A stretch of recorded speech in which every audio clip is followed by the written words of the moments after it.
that primary lesson that I learned, which allowed me to go from firm to firm when I needed something else, when I wanted something else or needed something else. I'm not afraid of change. I'm not afraid of. It really took the fear out of making decisions because it's literally not life and death. And if I make the wrong decision, maybe financially to be a bad move, or maybe I don't know, something bad could happen. But I have a law degree and I've been practicing law for a while, and I'll figure it out.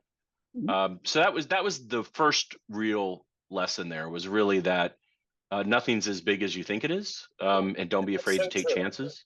That's And if so you're going true. to run a firm, you have to. You look, the entrepreneurship is not for the faint of heart, and there's nothing wrong with. And I know a lot of lawyers that have no interest in running their firm or being that is, and that's great.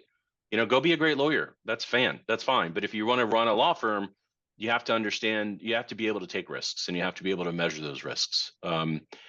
And that's, I think Jeff Bezos has a saying where, basically all decisions are two types. One is a one-way door decision, and one's a two-way door decision. And your job as a business owner is to identify the one-way doors decisions, because those are the only ones that really matter. Those are the ones that you can't take back easily, and then focus on those. Welcome to the Free Lawyer Podcast. I'm your host, Gary Miles. The Free Lawyer Podcast is designed for the lawyer, entrepreneur, or professional who is in some way unfulfilled, stressed, or stuck, and is looking for something better. We will discuss various blocks that limit us from achieving the personal freedom that we all desire, but have not yet fully experienced. And we will give actionable steps to free yourself from them. Are you looking to achieve a new level of success?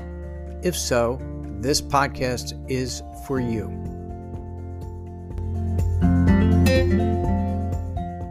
Hey everybody, welcome to the Free Lawyer. So happy you all are here with us today. For those of you, this is a first time. The Free Lawyer is a podcast that I created. I'm Gary Miles to help support lawyers. I spent 45 years in litigation arguing and competing with lawyers, and many of those professional experiences were incredibly valuable. But I have a real passion for helping you be as successful and free in your practice as you can. So to that end, on Mondays, I have a solo episode where I try to bring a topic of a positive nature about mindset or business growth to you. And on Thursdays, I have a guest episode. So thank you for joining me. And if you like what you hear today, click the follow button. For those of you who've listened before, if you're open to it, I would love you to give a rating and review to the podcast. It helps it get seen by more people. And today we have just a great episode. We're blessed to have with us today Kellam Parks. Kellam is the managing member of Parks Ziegler, a wonderful firm located in Virginia Beach. He focuses on being paperless, technologically driven, and very efficient. And he's built simply an amazing practice. He's someone who has been coached and is looking to start helping and supporting others in the profession. And I love that motivation as well. So Kellam, thank you for joining us today. Hey, thanks for the invite, Gary. I'm looking forward to it. So I know you've had a bit of a winding journey, if I recall right. So can you share your journey from law school until you found your current firm of Parks Ziegler? Sure, absolutely. So it really even started before that, I guess. I went to college thinking I wanted to do business. I went to a small school in North Carolina, down the road from where you are, actually, a small school called St. Andrews University. When Yes, I went there, it had about 700 students, so really small. down Found in out I didn't like Laurinburg, right? business. In Laurinburg, absolutely. Yeah, a little tiny, what I always tell people, it's 15 minutes south of the border. Right. That's the best way for them to find it.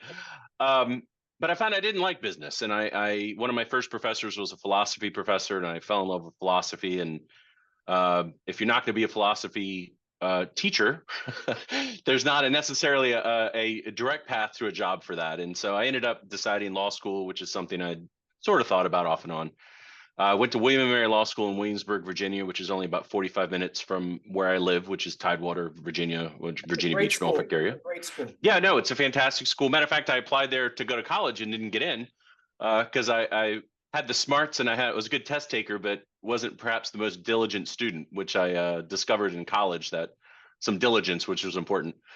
But then I thought I was going to be a prosecutor. So I geared my education toward that. I did some internships with the U.S. Attorney's Office and with a local court and realized right before I graduated that I can't really afford to be a prosecutor. I put myself through school. My parents just weren't in a position to help me financially. They were willing, but unable at the time.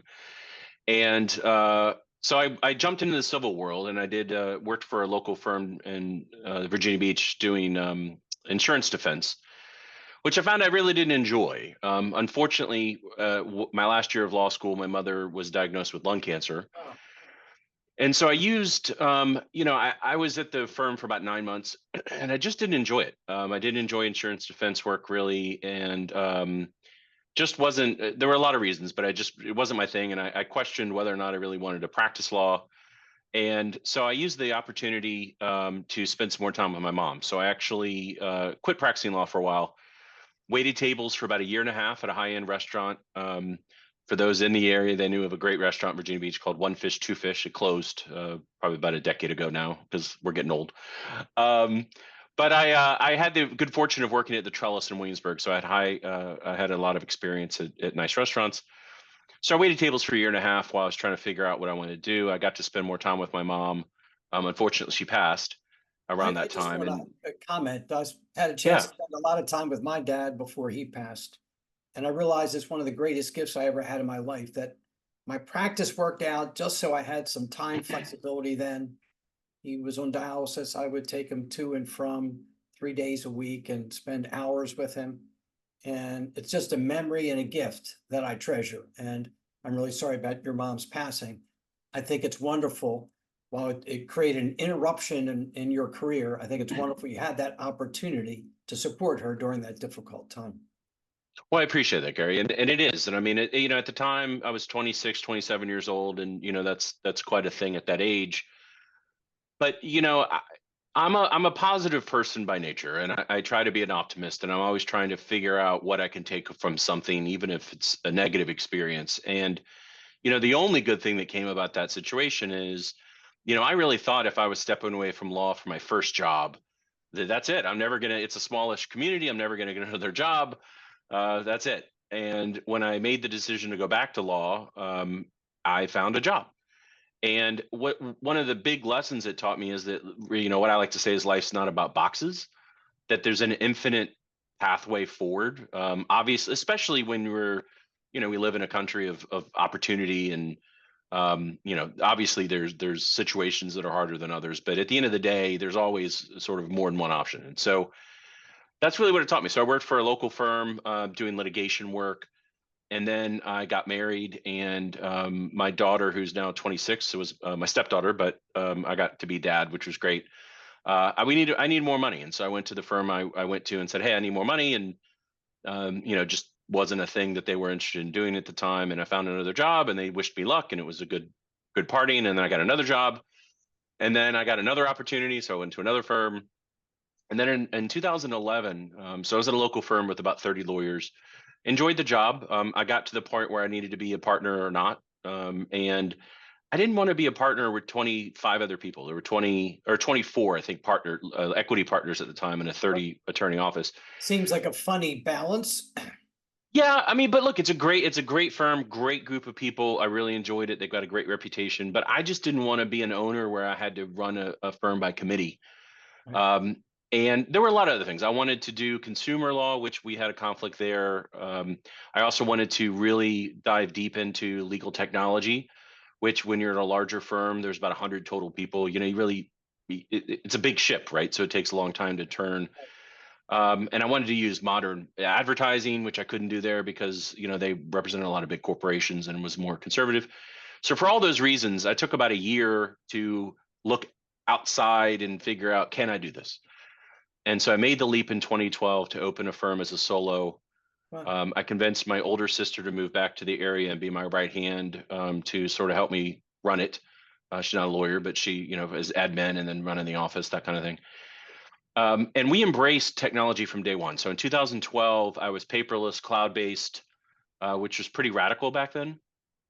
Unfortunately, it's still not 100% now, but it was definitely radical back then, and it just really allowed me to move forward and grow our firm. And so today we have 13 lawyers, 3 Wow. offices, 36 people, and we embrace all sorts of modern technologies to run the firm, That's which is great. simply amazing from in those few years, 12 years or so, to grow from you and your sister to 12 or 13 lawyers and a staff of 30 odd. That's really amazing. You talked about that experience with your mom where you had to take a break from law and be with her. How did that experience in any way influence you and how you run your law firm today? Sure. So that primary lesson that I learned, which allowed me to go from firm to firm when I needed something else, when I wanted something else or needed something else. I'm not afraid of change. I'm not afraid of. It really took the fear out of making decisions because it's literally not life and death. Right. And if I make the wrong decision, maybe financially to be a bad move, or maybe I don't know, something bad could happen. But I have a law degree and I've been practicing law for a while, and I'll figure it out. Mhm. So that was the first real lesson. There was really that nothing's as big as you think it is, and don't be That's afraid so to take true. chances. That's And if so you're going to run a firm, you have to. You look, the entrepreneurship is not for the faint of heart, and there's nothing wrong with. And I know a lot of lawyers that have no interest in running their firm or being that is, and that's great. Go be a great lawyer. That's fine. But if you want to run a law firm, you have to understand. You have to be able to take risks, and you have to be able to measure those risks. And that's I think Jeff Bezos has a saying where basically all decisions are two types. One is a one-way door decision, and one's a two-way door decision. And your job as a business owner is to identify the one-way doors decisions, because those are the only ones that really matter. Those are the ones that you can't take back easily, and then focus on those. And so that's what I do. That's my job. Explain what he um, means by a one-way door decision versus a two-way door decision. Yeah, so a one-way door decision is you make the decision and there's no way back. Or it's very, very difficult. It's such a monumental decision.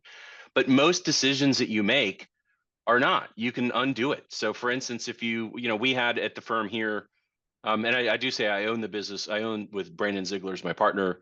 He bought in 2015. He and I worked at two of those other law firms I talked about, good friends. And he's been instrumental in how we've been able to grow.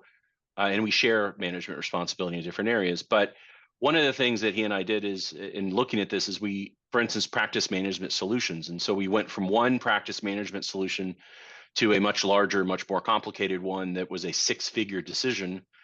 And it turned out to be horrible. The implementation company was bad. We had issues with the software. The people didn't like it. And it cost us literally six figures in cost and lost opportunity time.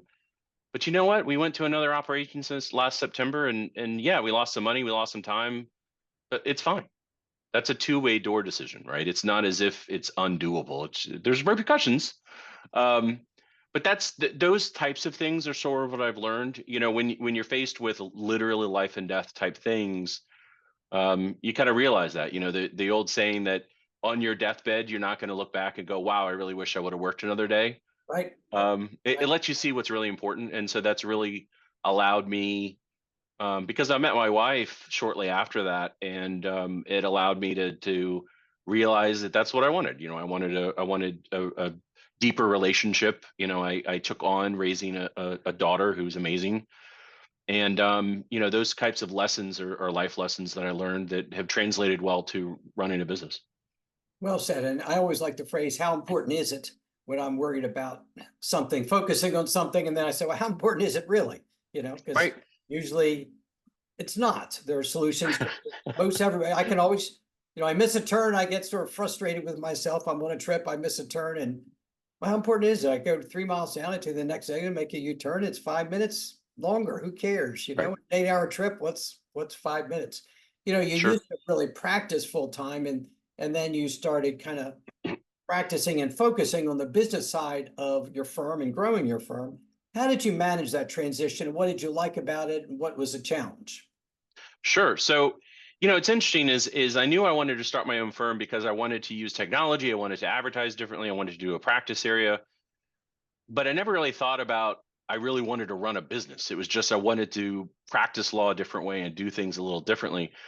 And then when I started, and I thought, oh, this is, and I looked at numbers, right? I looked, oh, here's how much money I brought in on my own. If I could do that at my own firm, I'll be fine. I have all these clients. but then I didn't realize all the extra stuff, all the time and managing people and the money part of it and the actual marketing and advertising and intake and all the parts. But I found that I really liked it. I've really enjoyed the business of law. And so, especially once Brandon came on board and we were able to sort of supercharge the firm and hire a bunch more people that are obviously producing more than we are individually, together, I found that I really enjoyed that. And so I leaned into the business part of it, which led me to another revelation a couple of years ago, which I found that not only do I love the business part of it, I really love talking to other lawyers that are in the business end of it or are interested in the business end of it. And I learned that I'm part of a lot of different management and marketing groups. I have coaches. And so I'm starting a coaching business myself. So hopefully sometime in the next 6 months or so, I'm getting all the pieces put together. But that's sort of the next chapter. I'm not leaving my firm. I'm still going to run this firm and practice law some. Probably about half my time is practicing law. But I think I know it pretty well, and I enjoy it, and I have that perspective and experience. And if nothing else, I can tell them what not to do. Avoid the mistakes I made. But that's sort of what I really want to end up doing is sort of in my last quarter of my career, at least, the next 15 years, slow down practicing a little bit, take a step back from the management of this firm and have it, because at that point, hopefully it'll be running even more smoothly than it is. And do that because and as you know, because that's exactly what you've done. You're obviously about 20 years ahead of me in your career, but it's very fulfilling helping other people. And that's what I like about it, right? So you're a litigator. I'm a litigator. I used to litigate all the time, and now again about half. That's about fighting, and you're trying to win, and you can be ethical and a good person and all that sort of stuff, but your job is to win the case, and it's by nature it's conflict, Right. and there's a place for it, and it's necessary, and I get it, but I don't enjoy it as much as I used to. It used to invigorate me, and now what really jazzes me is just helping other people. Realize their best life, whatever that means. Yeah. Making more money, working less, doing both. I don't know, whatever they want to do. I just really enjoy it. And I get that. I spent 45 years or so doing litigation, and I enjoyed it almost all the time. But at the end, I was sort of getting tired of the conflict. It was no Sure. longer exciting, but more burdensome. Mhm. And I didn't have a plan at the time, as you do, to start coaching until just somehow I ended up in Pinehurst, North Carolina, and away from my home in Maryland, and it just struck me that's what I should do. And Right. it is so fulfilling to help lawyers who are, maybe struggling, maybe not knowing why they're frustrated, and help them see the light and to grow and change. I played golf. I've shared this on podcast before, but I played golf for 55 years. I started in eighth Mhm. grade. I had a coach in eighth grade. I have a coach today. I've had a coach every year. You'd think in 55 years I learned how to play the game. And I do know exactly everything you're supposed to do, but I don't know what I'm doing right. And I don't know what I'm doing wrong because I can't really see myself well. And I think that's what a lot of people know a lot of things, like I should take care of myself and practice self-care and be mindful, but they don't know in practice what they're doing right and what they're doing wrong. And that's to me the value of coaching. And I know you've had some coaching. What are some of the benefits you've received from working with other experienced lawyers where you've opened yourself up to new knowledge, new ways of looking things? Sure, absolutely. So starting from the beginning, I mentioned that I was thinking about starting my own firm in 2011, and I spent about a year, on my own time and on the weekends looking into it and going, how does this work? Would I want to do this? And I found Ben Glass, who's a guy who runs something called Great Legal Marketing. He's a successful personal injury and ERISA disability attorney, and he was doing it. And I just saw him and saw his videos and saw his materials and said, "Oh, okay, this makes sense." And then I joined his group, and I've been. Matter of fact, his conference. He has got a yearly conference in a couple of weeks, about a month, that I'm going to go to. As I've done for the last 12 years.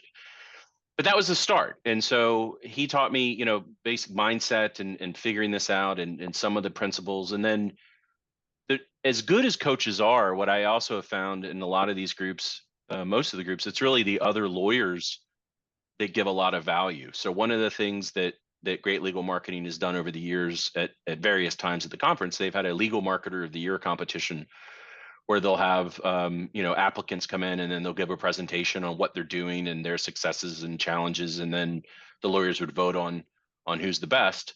And I always found that to be fascinating because you get to see somebody in operation, and what's really interesting, and going to sort of that question about what you learn. I go to this conference every year, and people ask me. My wife, for instance, asked me. She goes, "Why do you do this every year? Like, you know what they're going to say. It's the same people." And I said, "Yeah." I said, it's rare that somebody says something that's completely new to me, but they'll say something that I didn't hear the first time, or I'm now ready to hear it, or I'm ready to implement it, or I'll meet somebody new, and it's like, oh, a vendor or a lawyer. And so I think it's really important to be exposed to various groups at various levels. So I deal with lawyers that are much bigger than I am, size-wise or revenue-wise. I also deal with younger lawyers that are starting out, or much smaller, or just not as sophisticated technology-wise, or whatever. And I learn from all of them, and by giving the information, I'm really, there's a great book called The Go-Giver, which is it's a great, it's a parable, but it's all about, in essence, the more you give, the more you get. And I really think that's true. It is. So I've been part of that group, part of a lot of other groups, but then my partner and I actually hired a chief operating officer 2 years ago to help us run the firm, which has been instrumental. But then we found that she was so busy running the firm, she didn't have a lot of opportunity to help us grow either, as much as we wanted. So we actually hired a one-on-one business coach. Stephanie Everett, who actually is the CEO of The Lawyerist, which is a small lawyer group coaching. She sold her business to Affinity Consulting, so now she runs it as a CEO. But she does private coaching on the side for some firms too. And so we hired her about 1.5 years, 2 years ago. And it was instrumental because she really helped us streamline and identify. In essence, it's a modified EOS system. So Gina Wickman's Traction book, EOS, Entrepreneurial Organization Systems, a very popular business organization system. She's not a franchisee or anything, but that's the general type of framework. And all it is just a way to run the business, right? And so with her and all these other business groups that I'm in, and management groups, I've just learned a tremendous amount, and I always am. And matter of fact, I think I mentioned to you before the call, Gary, that we have, I actually get on what I call masterminds, but I get on quarterly calls with about 8 lawyers a year, where we just every quarter we go on a 2-hour Zoom call, and hey, how's your, what's your practice? What challenges do you have? What tech are you using? I can't tell you how helpful that is, and especially when you're a smaller firm, which I was at one point, you don't have those resources. You think you're an island, and you're not. Right. What are some of the mistakes you made as you've grown your firm, and what did you learn from them, and how did you correct or overcome them? Sure, it's like an 8-hour podcast, right? Because I just want to make sure we have time for all those. Pick a few of the biggest. I'll pick a few of the biggest, right? So I will tell you, one of the biggest mistakes that I made, that we've corrected, I'm happy to say, is not having a systematic game plan. So my partner and I, Brandon and I sat down, and even before he came on board, we had the whole discussion about, hey, what's the vision for the firm, and how do we want to run it, and what does the money look like? We worked all that out, but we didn't have set metrics or KPIs. We didn't have core values that were written down anywhere.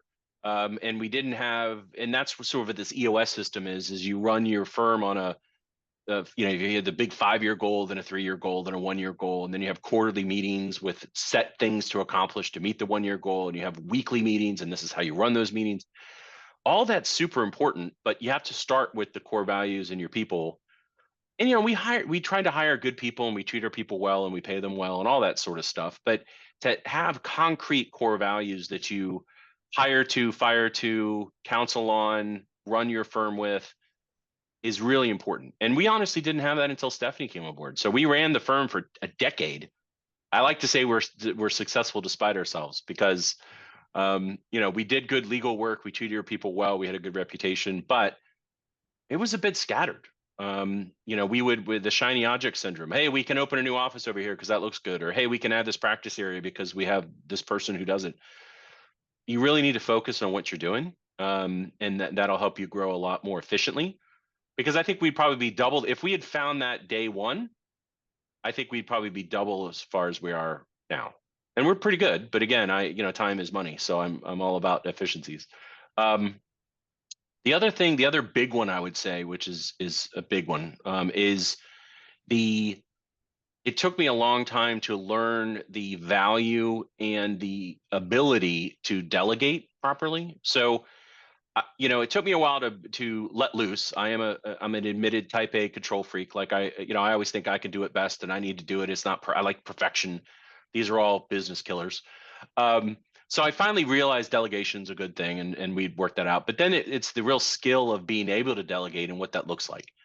And so I just recently hired a Philippine-based full-time EA for myself personally. It's not even through my law firm, but I hire him to help me with the coaching business I'm launching, and we own my daughter and my wife run a dance studio locally, and my own personal finances. And so that's been amazing because it's freed up so much of my time, because he can pay bills and he can call people back and he can do projects and he can do budgets and he can whatever I need, because time is so important. And so that's something that took me, again, 12, 13 years to figure out. Delegation is hard for a lot of lawyers because they feel like they can do it better and faster Of course. than whoever they delegate to, which is true in the beginning.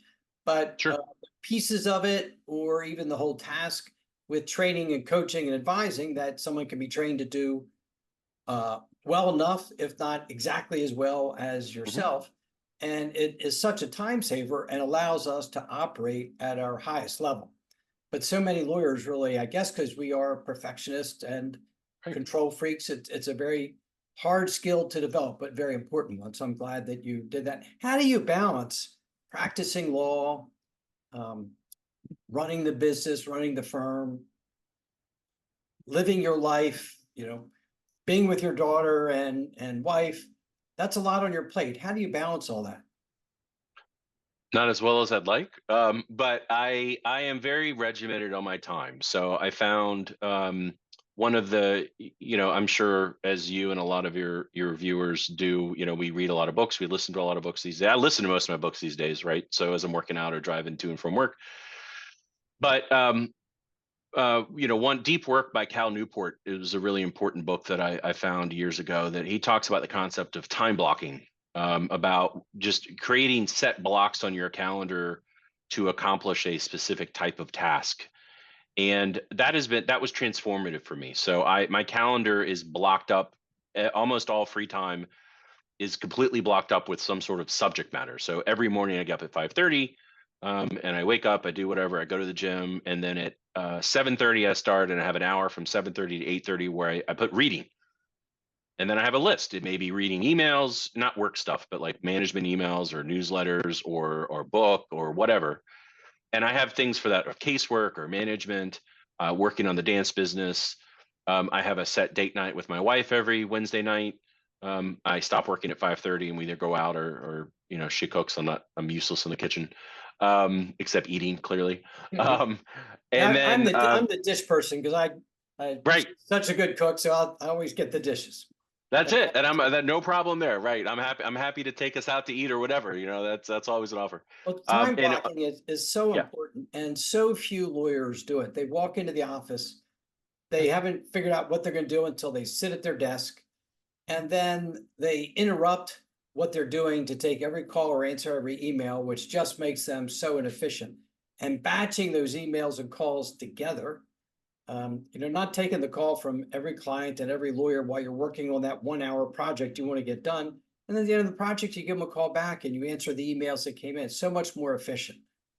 Oh, of course. I mean, I have a rule, and again, I think I got this from Ben Glass, but I have a rule, no incoming unscheduled calls. The only incoming unscheduled call I will take is either from a judge or from my wife or my daughter. But even if it's a lawyer from the other side trying to settle a case that I've been trying to settle, no, you schedule a time, because I want to be prepared. And then, people say, and I hear lawyers all the time go, I can't do that. There's no way that they'll accept that. Well, they will if you simply explain it as going, look, I want to be prepared. Let's set this up, maybe even for an hour from now. My staff will take the call, set it up. And then if my call's at 1:30, at 1:29, I have the file open. I'm ready to go. I'm ready to talk about what we need to talk about.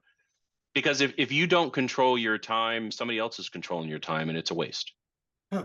That's So an I'm interesting militant about my concept. I time. don't actually know of hardly any lawyer other than you who schedules all their calls. And I think that Oh, is everything. Yeah. Yeah. great. That's why I'm very militant about my time. And same is true with your clients. They're all scheduled too.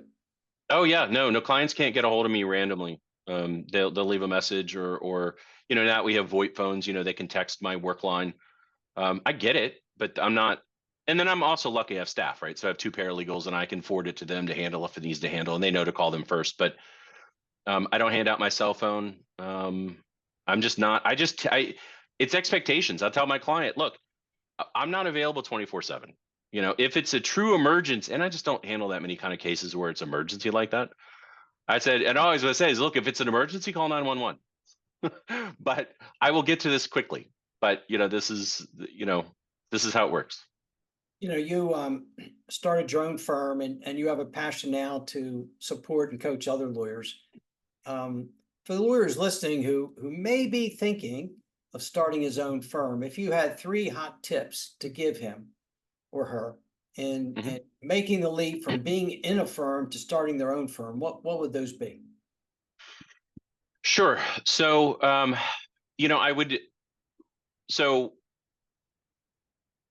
what I would say to begin with is sort of where I plan on starting once I make it a formal coaching type thing. But I think there's 2 questions that every lawyer should ask themselves when they're going to dive out. And the first is, do you really enjoy practicing law? Do you think you enjoy the business of law, or do you like to do both? Which is no wrong answer. But depending on those answers is depending on how you have to structure your business and where you need the help. And then the other is, right now, what's your goal? Is your goal to be a true solo? Like I have a friend of mine, he has no staff. It's just him. And which I don't, kill me. I don't know how he does it, but he likes that. That's fine. I also know, obviously, some of them, like my firm, we're in the empire building mode, right? We love to expand. We love to hire. We love to do new things. And what does it look like? Do you want partners? Do you want staff?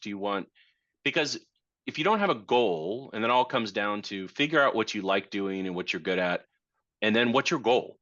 Because just having a law firm because you don't want a boss or want to make more money is not a really good, that's a nice idea, but it's not really a goal. And then from there, just figure out the metrics. And so find a system. And again, I'm not a franchise. I don't own stock in. I don't get any benefit from mentioning Traction or the EOS model, but it's just a very easy, simple model to know and learn. And it's everything from, here's how you figure out what's going on. Here's the numbers. Here's how you hire people. Here's what you should be doing. Here's how you run it. It's just a great organizational tool. And there's others. There's scaling up. There's a million. But at the end of the day, find a system. Don't try to figure it out. Don't reinvent the wheel, right? And then the third is understand that there's multiple parts to your business. Like practicing law is only a small part of it. You have to understand marketing to get the potential clients. You have to understand intake, because you could have all the marketing in the world, but if you drop the ball when they call your office, you're done. And then when they call your office, you have to convert them. So there's a sales component there. And most lawyers hate the word sales and they don't feel like they're in sales, but they are. And then do the work. But doing the work just doesn't mean doing the work and being a good lawyer. It means communicating with your client, coming up with systems and procedures and trying to automate. And that's where the technology comes in. So we're very big on, we use hot docs to create forms. We use workflows through our practice management system. We use something called Carrot, which used to be called Zola Suite. They're the company that also owns hot docs, so they all work together. And we're using AI now. So we're starting to integrate AI for legal research and drafting and all sorts of tools, because that also frees up time and frees up my staff. So I think those are probably the top 3 is, don't just jump in. That's what I did. I didn't know what I was doing. I just jumped in. And again, it worked out because I worked 100 hours a week, but there's a better way. You learn from your mistakes. You learn from that experience that if you're to do it again, there's a better way to do it. And if you're to coach a lawyer who's starting a law firm, there's a better way to do it than what you did, because you learned from that experience. Oh, sure. Absolutely. Yeah. And again, I laugh, but that's what I say is, look, I think my most valuable thing I'm going to be able to offer people is don't do this. Yeah, Let me save I you a can year. relate because one of the strengths of my coaching is I've done so many things wrong in my life and learned how to not do that, that I Right. can help other people avoid making the same mistakes that I did in 45 years of practicing and owning and managing a firm.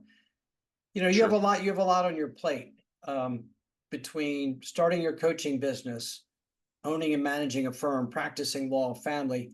What causes you the most stress in your life, and how do you manage that? Sure. So I will. The first thing I'll say is I'm blessed with a mental fortitude. I'm not a high stress individual. I'm not a high anxiety individual. Like it just naturally. I'm my biggest. If I have the biggest jury trial in the world, I sleep 8 hours the night before. Like I go to sleep in 5 minutes. I'm just lucky, and I know a lot of people listening to this or watching this are cursing me right now, and I totally get it. Like my wife, the same way, she's not a good sleeper and a worrier. So I'm just lucky in that sense. But obviously, I still have stressors. So the way I manage it is, again, I really try to keep everything sort of in perspective. I also try to be active. You know, I go to the gym 3-4 days a week, and I make time for not work. So I date nights and Wednesday nights. I don't work late on Fridays. I take some time on Saturdays. Um, and I just don't. And I also know when I've reached my limit. So I like to say that I have an F it button. So at some point it gets the pressure builds, and I have a release valve. And when that pressure builds, I'm like, all right, I guess I'm done. Like I was planning on working till 9 tonight, but It's 6 o'clock, and I'm pushing digital paper around on my computer. It's time to go home. Right? Or I find that I'm getting short and I'm getting testy, and I'm not the best person I can be. Okay, let's take a break. Well, Um, besides being a low stress individual, I compliment you on being so self-aware, because a lot yeah, of us don't have that. We get sure. testy and angry, and we don't really realize we're doing it, or we don't know why we're doing it. So I think that's a real strength as well. You know, your firm has been very, very successful. You guys have grown well, and effectively in a fairly short period of time. If you had to pick a couple, what are the biggest factors that you think contribute to your success with Parks Ziegler? Sure. So I think, you know, at the core, obviously, we do good legal work, which is important, but we have a lot of integrity in what we do. You know, we fight hard, but we fight fair, and that's important. Reputation, and I tell young lawyers all the time, reputation's everything, especially when you're in a smaller area. You know, word gets around. From there, it's really our people. You know, team has been great, and again, we didn't have a systematic way of identifying those people or being able to properly evaluate those people along the way with our core values and that kind of thing. But it's all, whether or not you have written core values, you have core values. You know, they exist. You just would prefer to identify them rather than they just develop. But we've always been big on recognizing talent, hiring good people, rewarding good people, trying to weed out, you know, you get a bad apple, you know, got to get rid of them, right? You don't want to affirm cancer, and that happens sometimes. You know, one of the principles that's out there, and it might have been an attraction or it might have been another book, but it was, you know, have the right people in the right seat. And that's the kind of thing, is sometimes you can have a super high performer that makes you a lot of money, but boy, they're really bad. You know, they're just negative, and lawyers are really bad at that. Lawyers are all about production. So if you have a really good lawyer in your staff, or a paralegal, or even a receptionist, whatever, well, you know, they're making all this money and they're doing all this work and they're being very productive. Yeah, but they're also absolutely turning off the clients, and everyone doesn't like them, and everyone's a downer, and you got to get rid of. And you know, we're all guilty. No one's perfect. We've kept those people on at times, but we've gotten much better at that. So being a good lawyer, having a good reputation, our people, and then the real linchpin in all of it, I guess, is the technology part that we have really, from day one, because we were paperless, cloud-based, and used technologies, we were able to compete with much larger firms, because we were able to do the work. You know, I was using e-discovery tools and technology when lawyers didn't even know what that was. And so, you know, oh, I got to look at 10,000 documents, no problem. You know, they're like, wait a minute, you have 5 people on your stream. I'm like, yeah, no problem, it's done, easy. Fantastic. Um, yeah. Kellam, So, and that's AI is the big thing now. That's what we're doing. That's my focus for sure. that's great. Kellam, you know, I call this podcast The Free Lawyer because it's all about how we can achieve personal freedom as very busy some of us highly stressed lawyers. What does personal freedom mean to you, Kellam?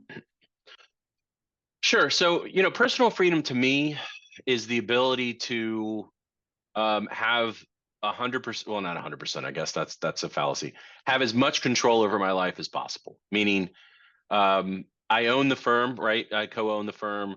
People all the time say, oh, it must be nice to be able to take an afternoon off or do this or that. I said, yeah, I work all the time, but I get to choose most of the time when I get to work, especially now that I'm not trying as many cases. I work from home 2 to 3 days a week because I feel like it, and I don't get interrupted. I can leave when I want to leave. I can come in when I want to come in. We're fortunate and with the efficiencies and the hard work and these technologies, fortunately we're financially successful, so that the financial freedom allows me to choose my clients. Like, I don't have to take jerks, even if they pay well. And I turn down clients. I go, look, we're not a good fit. Well, wait, I was referred by so-and-so, and this is a good case. And I go, no, you have a really good case. And so-and-so is a friend of mine, but we don't see eye to eye. I'm not going to be a good lawyer for you. And if if you don't have the financial freedom to do that, sometimes you don't have the opportunity. And so, having the ability to work when I want to work and be able to pick what I want to do, to my mind, is a real personal freedom. Fantastic. Fantastic. Kellam, for anyone who's listened to you today, would like to learn a little bit more about you and your prospective coaching program or anything in general, how can they best find you? Sure. So the easiest way is to email me at my firm, since I haven't really launched the coaching business yet. It's kparks, KPARKS, at pzlaw.com. Just shoot me an email. That's the best way to get a hold of me, and I'm always happy to talk to whomever. And I love talking about this stuff. It jazzes me. Like I said, it gives me energy, which is why I'm so glad you gave me the opportunity to talk to you today. It's a real pleasure.